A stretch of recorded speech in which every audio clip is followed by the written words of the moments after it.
National টিমের আমাদের কোচরা থাকবে, আমাদের মিন্টু ভাইরা থাকবে। তো সেখানে কোনো অনিয়ম হওয়ার সুযোগ নাই। আমরা ওপেন করে দেবো ট্রায়ালটা ইনশাআল্লাহ। আমি জানি না আমার উপর আপনাদের কতটুকু বিশ্বাস আছে। হ্যাঁ, আমি এবার আমার পাশে আমি খোকন ভাইকে পেয়েছি, মশিউর ভাইকে পেয়েছি, শহীদ ভাইও আজকে চিটং থেকে দৌড়ায় এসেছেন, সবাই এসেছেন। আজকে কিন্তু আমাদের কিন্তু 99% আমাদের উপস্থিতি ছিল কমিটি। কেন এসেছে? গত বছর আমাদের কিন্তু ভালো একটা আমরা রেজাল্ট দিয়েছি। আপনারাও কিন্তু আমাদেরকে ভালো কাভারেজ দিয়েছেন এবং দেখেছেন যে প্রত্যেকটা জেলায় খুব ভালোভাবে জাঁকজমকপূর্ণভাবে আমরা টুর্নামেন্টটা আমরা শেষ করেছি। আমাদের উদ্দেশ্যটা কী ছিল? জাঁকজমকটার থেকে বড় কথা হচ্ছে আমরা ভালো প্লেয়ার পেয়েছি এবং সেই প্লেয়ারগুলি পাওয়ার পরে বাংলাদেশি বংশোদ্ভূত প্লেয়াররাও কিন্তু 15 বছরের প্লেয়াররাও কিন্তু বিদেশ থেকে আসা শুরু করেছে। তো আমি মনে করি বাংলাদেশের ফুটবলে যদি বাংলাদেশি বংশোদ্ভূত প্লেয়াররা যদি যেমন জায়ানের ছোটো ভাই আসতেছে, আমার তো দৃঢ় বিশ্বাস যে সেও ভালো প্লেয়ার হবে, সেও ভালো প্লেয়ার হবে।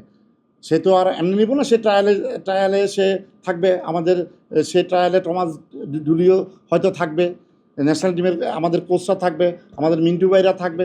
তো সেখানে কোনো অনিয়ম হওয়ার সুযোগ নাই।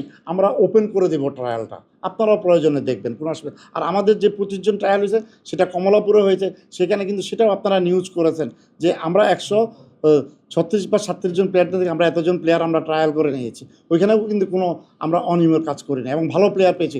আপনাদেরকে বললাম ফাহিম থেকে শুরু করে যে 7-8 জন প্লেয়ার আমার ন্যাশনাল টিমের আমার প্লেয়ার আছে, হ্যাঁ হ্যাঁ, এরাই ভবিষ্যতে ন্যাশনাল টিমে আসবে। আমি মক সুপার কাপের কথা ভাই বলেছে, হ্যাঁ, মক সুপার প্লেয়াররাই কিন্তু এখন কিন্তু ন্যাশনাল টিমে খেলতেছে এবং সেই মক সুপার কাপের কিন্তু স্পন্সর ছিল কিন্তু ম্যাক্স গ্রুপ। তো তখন ইঞ্জিনিয়ার গোলাম মোহাম্মদ আলমগীর স্যার তখন যে প্লেয়ারদেরকে উনি সৃষ্টি করেছেন, আমি এটা সহযোগিতায় ছিলাম, অর্থায়ন করেছেন ম্যাক্স গ্রুপ, আমি সেটার পাশে ছিলাম। আজকে যদি আমরা যদি সবাই মিলে যদি এই প্লেয়ারদেরকে যদি আমরা যদি যাদেরকে আমরা ক্যাম্পে রেখেছি, হ্যাঁ, তাদেরকে আমরা ভবিষ্যতে পাবো। এবং আপনারা জানেন যে আমার একটা প্লেয়ারের পা ভেঙেছে এবং পাটা 2 টুকরা হয়ে গেছে। আমি নিজে অ্যাম্বুলেন্সে করে নোয়াখালী থেকে আনছি, আমি নিজে হসপিটালে গিয়েছি, নিজে সমস্ত টাকা খরচ করে ওই প্লেয়ারকে আমি এখন সে একটা সুস্থ পর্যায়ে আসছে।